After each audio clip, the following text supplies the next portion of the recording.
할렐루야. 8월 17일 월요일 새벽 기도회를 시작하도록 하겠습니다. 사도신경으로 우리의 신앙을 고백하시겠습니다. 나는 전능하신 아버지 하나님 천지의 창조주를 믿습니다.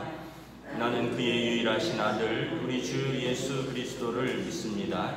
그는 성령으로 잉태되어 동정녀 마리아에게서 나시고 본디오 빌라도에게 고난을 받아 십자가에 못 박혀 죽으시고 장사된 지 사흘 만에 죽은 자 가운데서 다시 살아나셨으며 하늘에 오르시어 전능하신 아버지 하나님 우편에 앉아 계시다가 거기로부터 살아있는 자와 죽은 자를 심판하러 오십니다.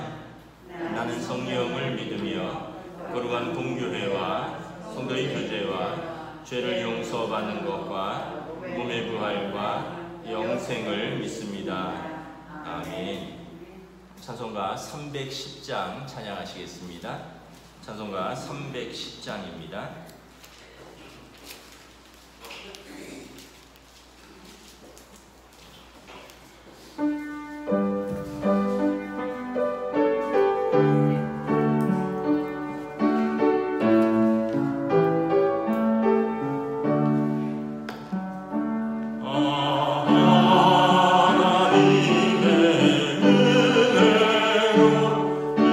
있을 데 없는 자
주신 하나님 말씀은 신약성경 로마서 11장 1절부터 10절까지 말씀입니다.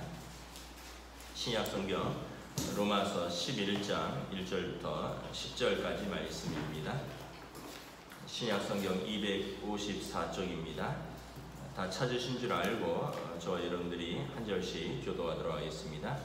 로마서 11장 1절부터 10절입니다. 이러므로 내가 말하노니 하나님이 자기 백성을 버리셨느냐? 그럴 수 없느니라.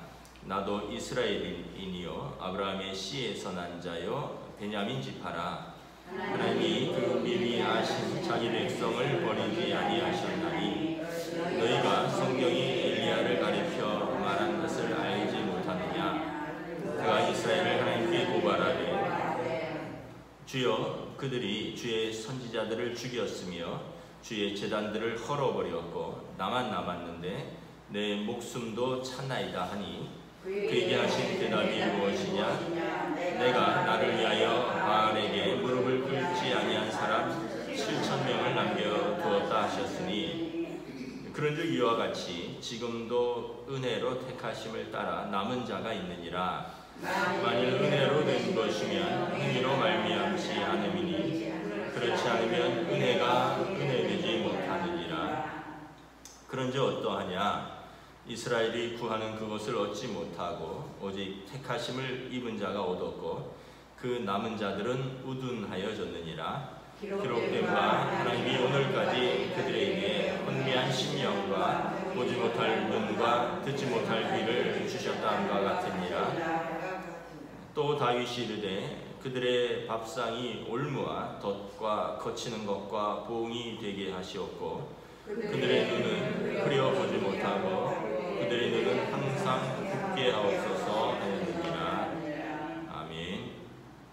할렐루야. 네, 새로운 또 한 주, 새로운 하루가 시작되었습니다. 이제 무더위가 시작된다 그러는데 하나님께서 또 이 더위 가운데 코로나 가운데 저희들의 삶을 은혜로 평강으로 지켜주시기를 기도합니다. 로마서 11장은 하나님이 이스라엘을 버리지 아니하셨다라는 그런 질문과 답변으로 시작을 하고 있습니다. 이 로마서의 내용을 쭉 보면 하나님이 이스라엘을 택하셨습니다. 그리고 이스라엘이 하나님께 특권을 받았습니다. 몸에는 하나님의 백성이라는 할례라는 표시가 있고 또 율법이라는 그 하나님의 말씀과 법조문을 직접 받았고 또 그들이 하나님의 그 은혜로 종로로 타던 곳에서 구원받은 백성을 임을 역사적으로 하나님께서 보여주셨습니다. 그럼에도 불구하고 그들이 하나님께 신실하지 못했습니다. 특별히 예수 그리스도를 통한 하나님의 사랑을 그들이 거절했습니다. 오히려 예수 그리스도가 그들에게 걸림돌이 되었습니다. 그러므로 사람들이 생각할 때 하나님이 이스라엘을 버린 것이 아니냐 이렇게 질문을 할 수 있다는 것입니다. 오늘 본문 로마서 11장은 그러한 질문에 대한 바울 사도의 답변인 것입니다. 우리 1절 다시 한번 읽도록 하겠습니다. 시작. 그러므로 내가 말하노니 하나님이 자기 백성을 버리셨느냐? 그럴 수 없느니라. 나도 이스라엘인이요 아브라함의 씨에서 난 자요 베냐민 지파라. 그 사람들은 이스라엘이 하나님을 버렸으니 하나님도 이스라엘을 버리신 것이 아니냐라고 질문을 할 수 있다는 거죠. 그러나 하나님이 이스라엘을 버리신 적이 없다라는 것을 이제 앞으로 증명을 합니다. 어떻게 보면 표면적으로는 버린 것 같지만 그들 가운데 남아있는 자들이 있다라는 것입니다. 구약의 그 중요한 사상이 언약 사상과 남은 자 사상입니다. 구약 성경의 큰 주제가 하나님이 자기 백성과 언약을 맺으셨다. 카버넌트라 그러는데 그리고 모든 사람이 하나님을 버려도 하나님께서 그들에게 남겨둔 자가 있다. 렘넌트라 그러는데 남은 자가 있다라는 것입니다. 이사야서 6장에 나무가 밑둥까지 잘렸지만 그 밑둥에서부터 거룩한 구루터기에서 다시 피어날 것이다. 그러니까 오늘 바울 사도가 이 구약적 배경에서 하나님이 이스라엘을 버리신 것이 아니라 그들 가운데 하나님을 향하여 남겨둔 자가 있다라는 것입니다. 그래서 이스라엘의 넘어짐은 끝이 아니라 일시적인 것이고, 그리고 이스라엘이 일시적으로 넘어짐으로 그 복음의 복이 예상치 않게 이방인들에게 그리고 모든 백성에게로 넘어갔다. 그래서 이것도 하나님의 뜻이다. 이 내용을 설명을 하고 있는 것입니다. 우리 오늘 1절에서 바울 사도가 이제 사람들이 하는 질문을 하고 그리고 본인이 거기에 대한 답변을 하죠. 하나님이 자기 백성을 버리셨느냐? 여기에 대한 답변을 4가지로 하고 있습니다. 첫째는 개인적인 증거입니다. 1절 하반절에 보면 나도 이스라엘인이요 아브라함의 씨에서 난 자요 베냐민 지파라. 여기 보시면 하나님이 자기 백성을 버릴 수 없다라는 것입니다. 이것은 이제 시편 94편에 여호와께서 그 백성을 버리지 아니하시며 떠나지도 아니하시리라라는 말씀을 인용을 한 것인데, 그냥 그것뿐만이 아니라 개인적인 증거입니다. 유대인으로서 내가 유대인이지 않느냐, 자기를 보면 하나님이 자기 백성을 버리지 않은 것을 알 수 있다는 것입니다. 어떻게 알 수 있느냐? 유대인으로서 그는 아주 교회를 핍박하고 하나님과 다투던 자였습니다. 예수 그리스도를 모독하고 교회를 핍박하던, 그래서 하나님께서 버리셨다면 나를 먼저 버리셔야 되는데, 근데 나를 보면 하나님이 나를 붙드셨고 죄인 중에 괴수인 나를 은혜로 이렇게 이끄신 걸 보면 어찌 하나님께서 우리 백성을 버리셨다라고 말할 수 있겠느냐라는 것입니다. 여러분, 이런 개인적인 증거들이 있어야 합니다. 하나님께서 나를 죄인 중에 괴수인 나를 사랑하셨고 끝까지 버리지 아니하시고 책임지셨다. 이 하나님에 대한 이런 사랑에 대한 간증, 이 체험이 있어야지 우리는 결코 우리의 믿음에서 떠날 수가 없는 것입니다. 믿음이 다른 사람의 것이고 들은 것이고 부모님의 믿음이고 아내의 믿음이고 이런 것은 의미가 없습니다.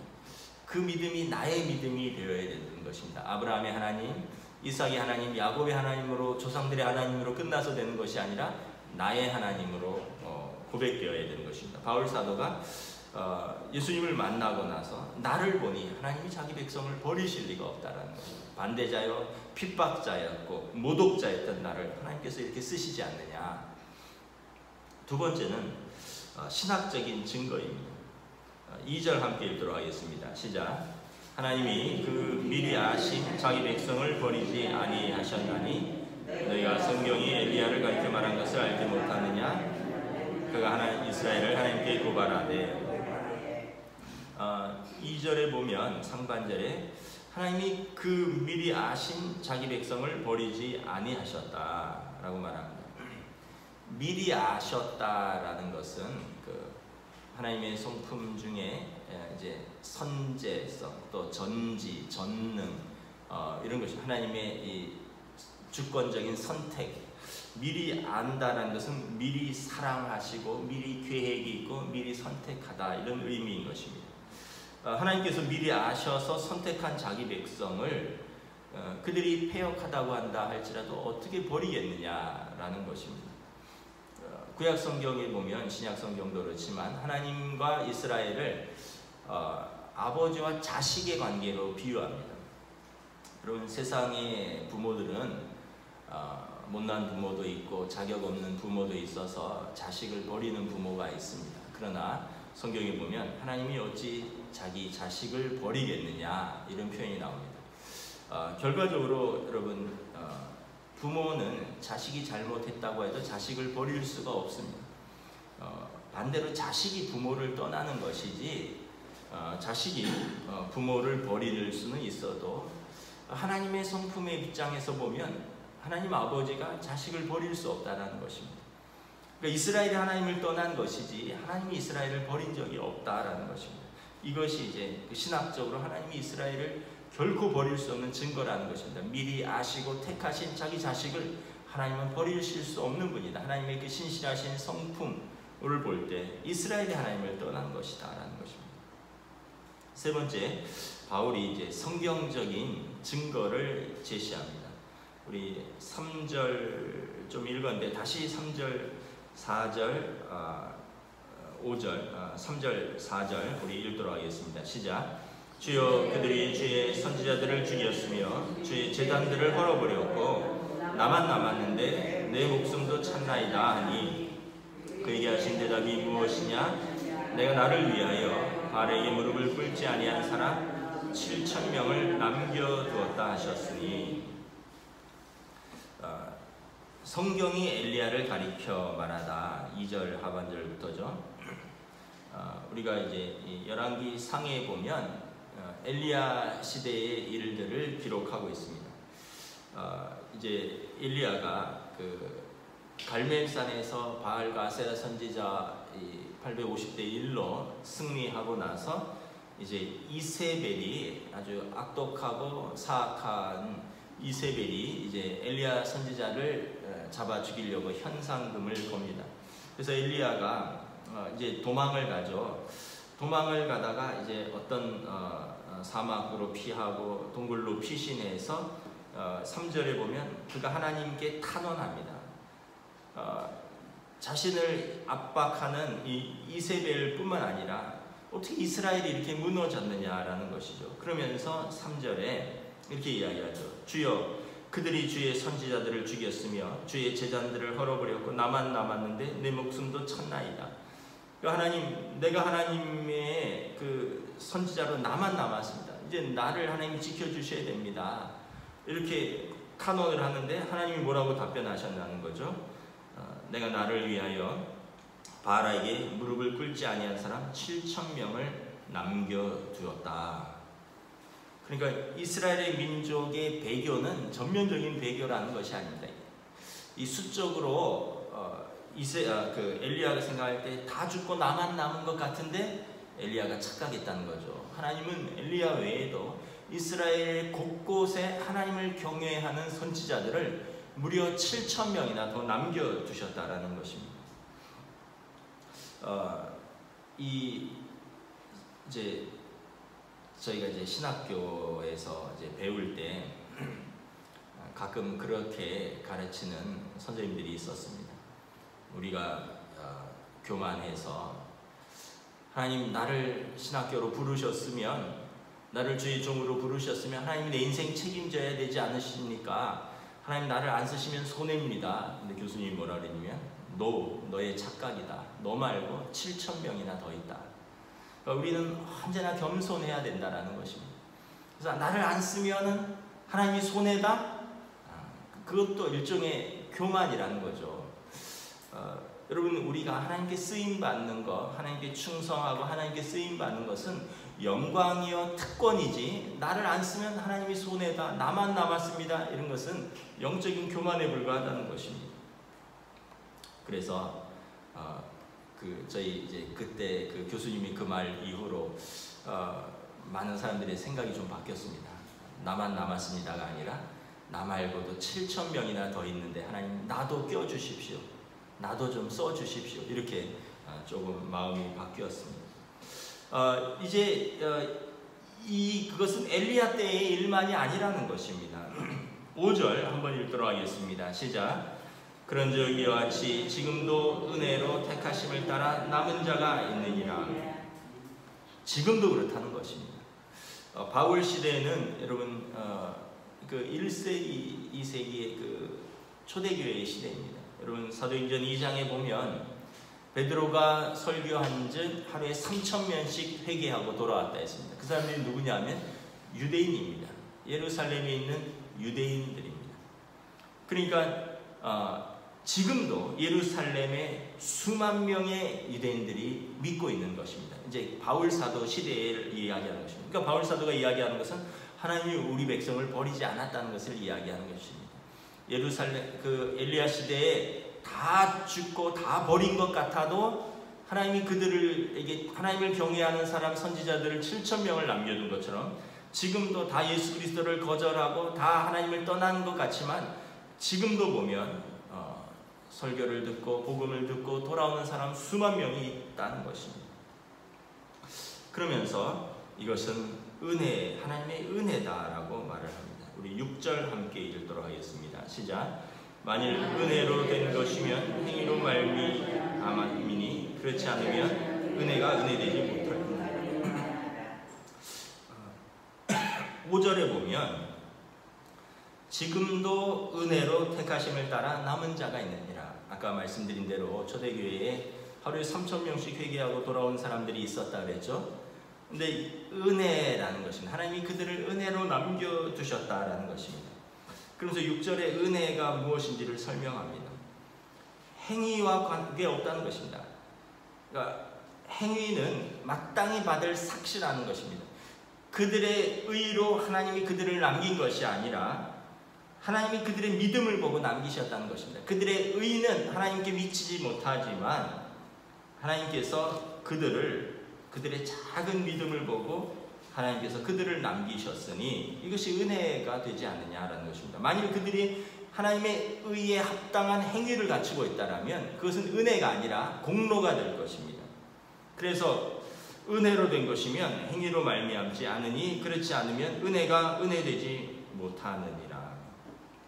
그래서 앞전에 로마서에서 이스라엘 사람들이 율법을 그렇게 붙들고 있다는 것은 뭐냐면 하나님의 은혜를 거절하고 공로로 가겠다라는 것입니다. 예수 그리스도라는 은혜를 거절하고 그들이 다 지켜서 자신의 공로로 가겠다라는 것입니다. 근데 그 공로에 그들이 미치지 못하고 그 법이 그들을 오히려 죄인으로 만들었다는 것입니다. 그러므로 은혜로 돌아오라는 것입니다. 은혜 안으로 오라는 것입니다.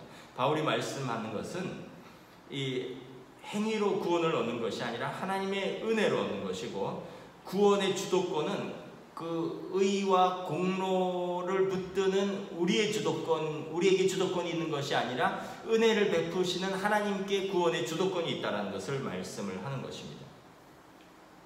그래서 믿음이 있으면 행위는 아무래도 된다는 것이 아니라 믿음과 삶이 같이 가야 되지만 믿음을 뒤로 하고 먼저 행위를 붙드는 것은 하나님의 의에 절대적으로 미치지 못하니 이스라엘 사람들이 그렇게 율법을 붙들고 그렇게 하나님의 의에 이르기를 원했지만 그들은 결코 하나님의 의에 이를 수 없었다. 그러므로 은혜를 붙들어라. 은혜는 무엇입니까? 예수 그리스도의 십자가죠.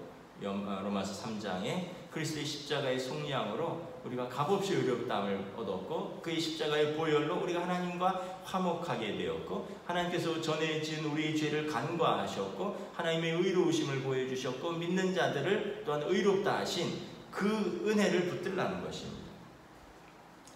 그러면서 이제 그럼 어떻게 해야 되느냐? 남은 자들은 어떻게 해야 되느냐? 7절 함께 읽도록 하겠습니다. 시작. 그런즉 어떠하냐? 이스라엘이 구하는 그것을 얻지 못하고 오직 택하심을 입은 자가 얻었고 그 남은 자들은 우둔하여졌느니라. 자, 이스라엘이 구하는 그것, 이스라엘이 무엇을 구했겠습니까? 하나님의 백성으로 구원 얻는 것을 구했는데 정작 그들은 행위를 붙들고 율법을 붙들었다가 은혜를 붙들지 못하고 그들은 원하는 그것, 구원을 얻지 못하였습니다. 그리고 택하심을 입은 자가 얻었습니다. 이스라엘 중에서도 그 택하심을 얻은 자, 그리고 이방인 중에서 예수 그리스도를 믿고 영접하고 하나님의 자녀가 되는 택하심을 얻은 자들이 얻었습니다. 그리고 그 남은 자들은 우둔하여졌느니라. 이것을 잘 이해를 하셔야 되는데 아까 남은 자 사상이라 했는데 남은 자들이 우둔하여졌다라는 이것은 또 무슨 말이냐. 그러니까 앞에 남은 자는 하나님이 은혜로 남겨두신 자고 지금 7절에 남은 자들은 하나님의 은혜에 들어오기를 거절하고 이스라엘의 목이 뻣뻣하고 완악한 그 남은 자들을 말하는 것입니다. 그러니까 하나님의 은혜에서 제외된 사람들, 그러니까 택하심을 벗어나서 남은 자들을 말하는, 하나님의 은혜를 거절하고 남은 자들을 말하는 것입니다. 그들은 우둔하여졌다는 것입니다. 어떻게 우둔하여졌습니까? 8절부터 9절, 10절 우리 함께 읽겠습니다. 기록된 바 하나님이 오늘까지 그들에게 혼미한 심령과 보지 못할 눈과 듣지 못할 귀를 주셨다함과 같으니라. 또 다윗이 이르되 그들의 밥상이 올무와 덫과 거치는 것과 보응이 되게 하시었고 그들의 눈은 흐려보지 못하고 그들의 등은 항상 굳게 하옵소서 하였느니라. 이 바울 사도가 이 기록된 바 그러니까 구약 성경을 인용하는 것입니다. 신명기와 시편의 말씀을 인용하면서 하나님의 은혜를 거절한 자, 그래서 우둔하여지고 그 하나님의 택하심으로부터 스스로 떨어져 나온 그 우둔한 사람들, 그들에게는 혼미한 심령과 보지 못할 눈, 듣지 못할 귀, 마음도 있고 눈도 있고 귀도 있는데 마음이 깨닫지 못하고 눈이 있지만 영적으로 보지 못하고 귀가 있지만 듣지 못한다라는 것입니다. 이 신명기 29장에 모세가 이스라엘 백성들에 대해서 하나님께 탄원하는 것입니다. 그들이 광야에서 무수히 하나님의 많은 기적과 이적을 목격하였지만 깨닫는 마음과 보는 눈과 듣는 귀가 없어서 그들이 하나님을 떠났다라는 것입니다. 이것이 지금도 믿지 않는 자들에게 이렇게 혼미한 심령과 보지 못할 눈과 듣지 못할 귀를 주셨다 합니다. 그래서 여러분 똑똑한데 절대 예수 안 믿는 분들이 있습니다. 굉장히 자기들이 이제 이성적이고 또 어떤 나름대로 탁월한 어떤 지적인 능력이 있지만 사실은 하나님 입장에서 보면 혼미한 심령입니다. 보지 못하는 눈이고 듣지 못하는 귀에 불과하다는 것입니다. 또 이 이스라엘의 그 하나님의 은혜를 거절한 이스라엘의 상태는 9절 10절에 보면 다윗의 탄원시입니다. 다윗이 의로운 하나님의 백성을 핍박하는 그 사람들에 대해서 하나님 앞에 탄원합니다. 자기가 하나님 앞에서 내가 하나님 앞에서 의롭게 살려고 하는데 하나님 왜 의로운 자를 불의한 자들이 핍박합니까? 그러면서 그들을 고소하죠. 그러면서 다윗이 그들에 대해서 이렇게 기도합니다. 그들의 밥상이 올무와 덫과 거치는 것과 보응이 되게 하시고 그들의 눈은 흐려보지 못하고 그들의 등은 항상 굳게 하옵소서. 이것은 비유적 표현인데 좀 어려운 것 같지만 여러분, 밥상이라는 것은 무엇입니까? 평안할 때 마주할 수 있는 것입니다. 그런데 하나님의 백성을 핍박하는 그들의 그 평안한 일상이 무너지고 그들에게 올무와 덫과 거치는 것과 그 보응으로 하나님 그들에게 보응하여 주시옵소서 라고 탄원하는 것입니다. 저희의 등이 굽게 해 주십시오. 여러분, 이 등은, 굽은 등은 뭐냐면 슬픔, 무거운 짐, 억압, 두려움을 상징하는 것입니다. 그래서 그들의 안전과 번영과 평안이 아니라 하나님의 의인을 핍박하는 그들은 그 안전한 일상이 아니라 두려운 일상, 하나님이 심판하시는 일상, 그들의 눈은 흐려서 보지 못하고 그들의 등은 슬픔과 두려움과 억압의 무거운 죄짐에 눌려서 하나님이 그들에게 갚아주십시오. 이 다윗의 이 기도 탄원시를 시편 69편의 탄원시를 바울 사도가 가져온 것입니다. 예수 그리스도를 핍박하는 그 유대인들, 하나님이 미리 아시고 택하시고 은혜를 베푸셨음에도 불구하고 그 혼미한 심령과 보지 못할 눈과 듣지 못할 귀와 완악한 그 목으로 하나님 예수 그리스도를 거절한 그들은 결과적으로 하나님이 다윗이 말한 것처럼 압제와 심판을 벗어날 수 없게 될 것이다. 이것을 말을 하는 것입니다. 말씀을 마치겠습니다. 그래서 여러분, 예수 그리스도가 없는 우리 삶은 두려움과 억압과 그리고 심판밖에 없는 것입니다. 여러분, 코로나도 조심하고 두려워하고 그래야 되지만 더 두려워할 것은 하나님 앞에 믿음 없이 서는 것이 가장 두려운 것입니다. 하나님 앞에 우리가 믿음으로 의롭다 하심을 얻었으니 오늘 하루도 우리의 삶에서 이 작은 믿음을 지켜서 하나님 앞에서 살아가는 저와 여러분 되시기를 주님의 이름으로 축복합니다. 아멘. 기도하겠습니다.